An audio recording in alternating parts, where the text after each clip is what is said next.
क्या बात बा।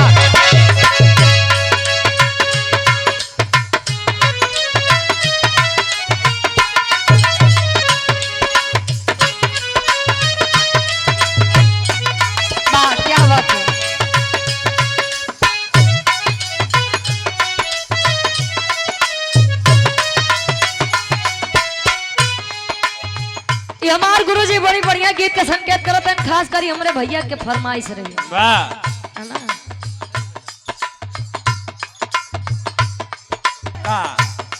तू याद न करेलू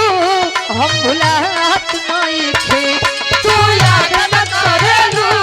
हम भुलात नहीं खे, तू याद न करेलू हम भुलात नहीं खे।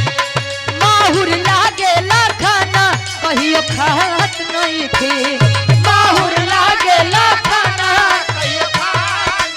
नहीं थे, माहुर लागेला खाना कहियो खात नहीं थे। तू याद न करेलू हम भुलात नहीं थे,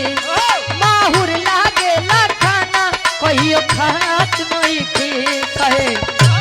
कके गइलू हमरा के बेसहारा,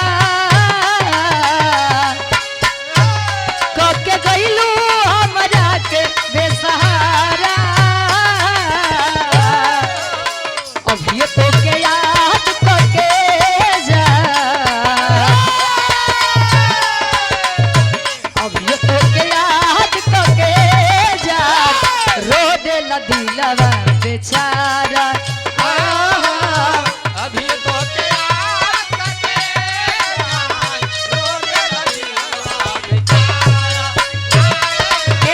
और हमारे बड़का भैया रिंकू भैया मेरे मोछ वाले भैया बेसहारा बेसहारा अभी तो के याद करके अभी तो के याद करके जा रो दे दिलवा बेचारा अभी तो के याद करके जा रो दे दिलवा। ब्रजेश कुमार हमारे जिंदगी इम्तिहान लेती है,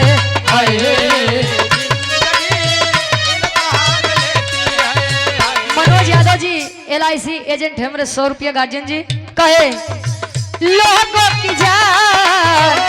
लोगों की जान, लोगों की जान लेती है, जिंदगी इम्तिहान लेती है, जिंदगी इम्तिहान लेती है। और एक कमेटी की तरफ से कहे दोस्ती दोस्ती इम्तिहान लेती है, दोस्ती इम्तिहान लेती है,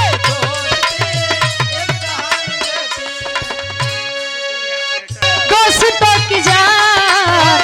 दोस्तों की जान, दोस्तों की जान लेती है, दोस्ती इम्तिहान लेती है, हमारे प्रधान जी वाली फरमाइश के लिए बड़ा परेशान है बारे। चलो हमारे प्रधान जी बधाई लाइन बा कैसे बा।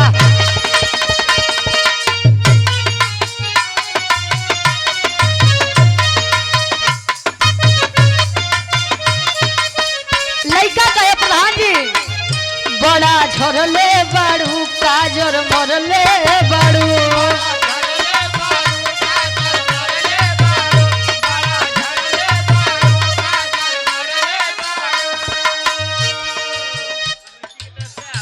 बड़ा झरले बाड़ू काजर मरले बाड़ू, मरले बाड़ू सोना भोरही से मुंड तू बिगड़ले बाड़ू।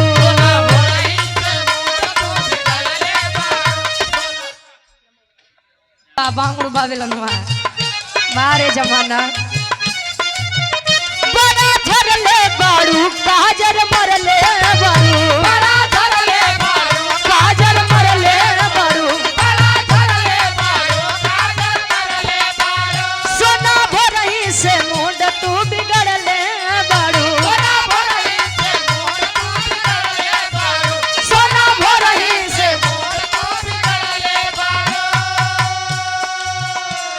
और रही से मुंड तू बिगड़ले बड़ू धनी पहले से ज्यादा मनी आज करता आज करता आज करता। ए प्रधान जी वो दुल्हैया कहे मान ला हमरे भौजी कहा राउर दिल हमरे दिलवा पे राज करता राउर दिल हमरे दिलवा पे राज करता राजा पायल उतारी दो राजा पायल उतारी दो आवाज करता राजा पायल उतारी दो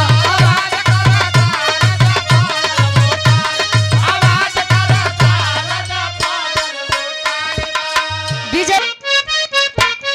का हो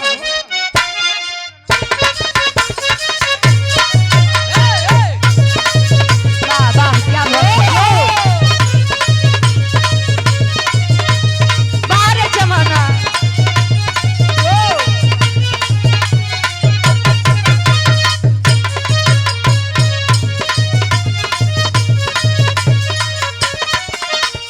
दुल्हई बतावे लगातार इस गीत की फरमाइश थी और आ भी रही है। देखा बुरा मत माना जाया पंडाल में आप लोग गवावत है फरमाइश कई के कोनो दुल्हई बतावे समझे समझे के फेरा बाबू जी। इस गीत को बिरहा जगत के बड़े अच्छे कलाकार और भोजपुरी दुनिया के भी बड़े अच्छे कलाकार प्रवेश लाल यादव जी इस गीत को अपनी आवाज में सजाए थे आज के 3 साल पहले। कहे लड़की बतावे हिले के पलंगिया ता रोज हिलता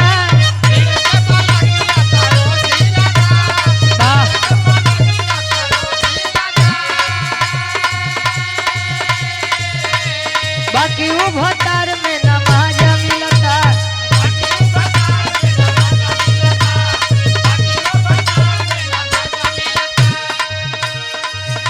पलंगिया ता रोज हिलता आशीर्वाद के चाह रही हिले के पलंगिया ता रोज हिलता बाकी वो भतार में नमाज मिलता। कहे दुल्हई बतावे चौकी पखात नहीं के सही से मिलनवा बलम के बांगुड़ बाबे ननवा बलम के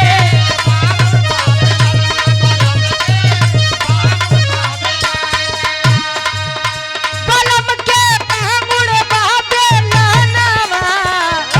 राजा के बांगुड़ बाबे ननवा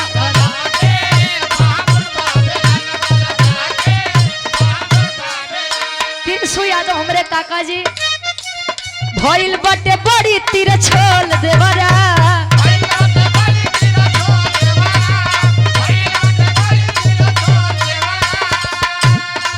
बारे एक देवर भौजाई के चलते कुल देवर भौजाई बदनाम है बेचारे। ये हमरे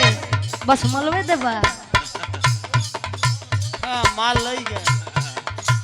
कहे भइल बटे बड़ी तिरछोल देवरा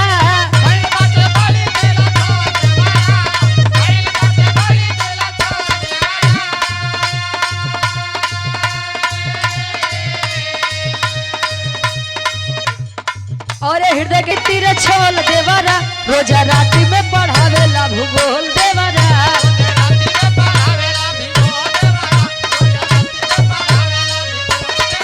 इहे ना एक बात दुनिया बतावे गोल गोल देवरा दुनिया बतावे गोल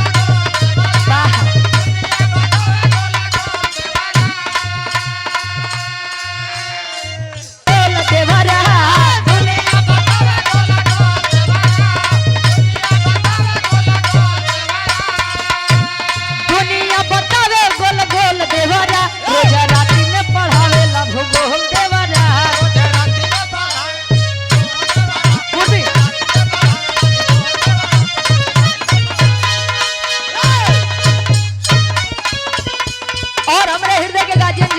भैया मेरे जो कि बीडीसी साहब ये 200 रुपये कहा जाता है पूर्वी छपरहिया बिरहा की रीढ़ कही जाती है। पूर्वी छपरैया नहीं तो समझ ला कुछ होना ही बाहर से भगवान कन्हैया यानी द्वापर युग से आप लोग सुनिए लिया हमारी तरफ से तनियो करे पहले वाले समय त्रेता युग बने भक्ति रस से एक लाइन पूर्वी छपरैया कैसे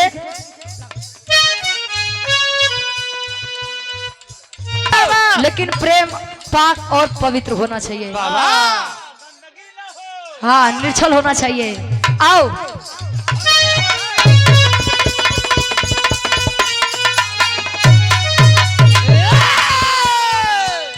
अब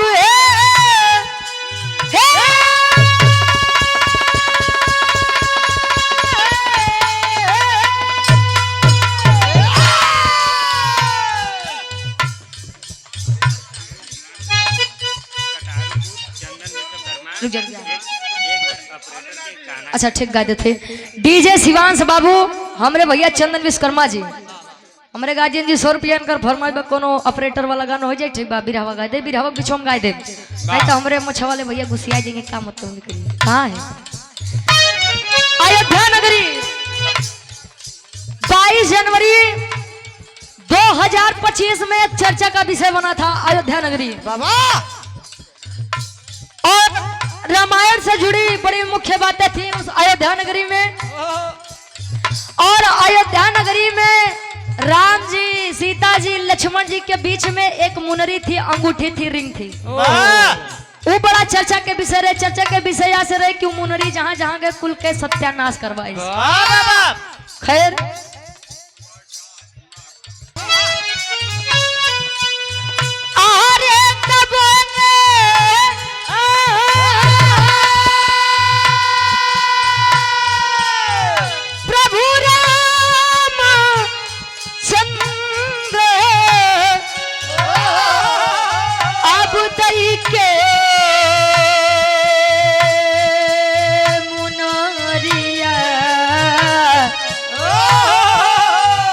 हनुमत जल्दी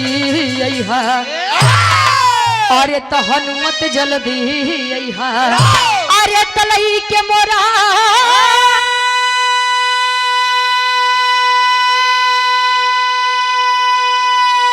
अरे तलई के मोरा अब सिया के खबरिया हनुमत जल्दी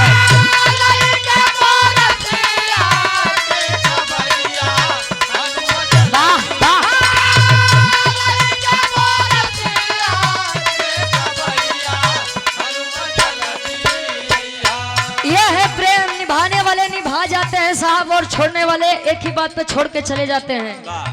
वो प्रेम ही था कि प्रभु श्री रामचंद्र जी अपने पत्नी को लाने के लिए लंका नगरी तक का विनाश कर गए। लोग कहते थे कि रावण का परिवार बड़ा लंबा था 1 लाख पूत 1.25 लाख नाती रावण घर दिया न बाती सोचिए इतने लंबे परिवार से लड़ गए केवल अपनी वानरी सेना के साथ।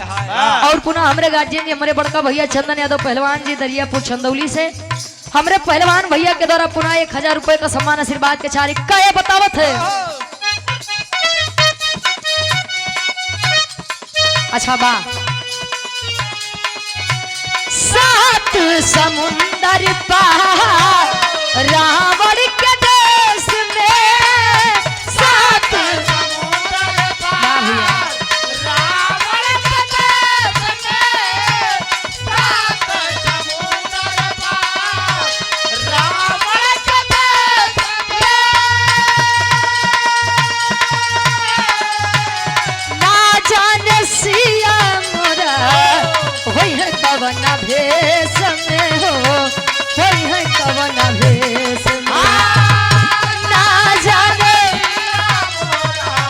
होई है कवन भेष में होई है कवन भेष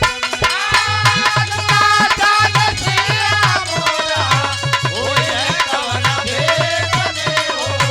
होई है कवन भेष में अब हे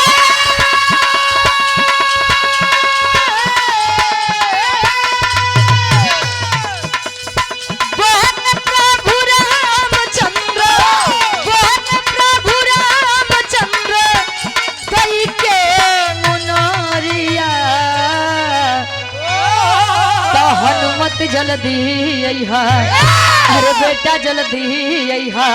अरे तलई के मोरा अरे तलई के मोरा अब सिया के खबरिया हनुमत जल्दी अइहा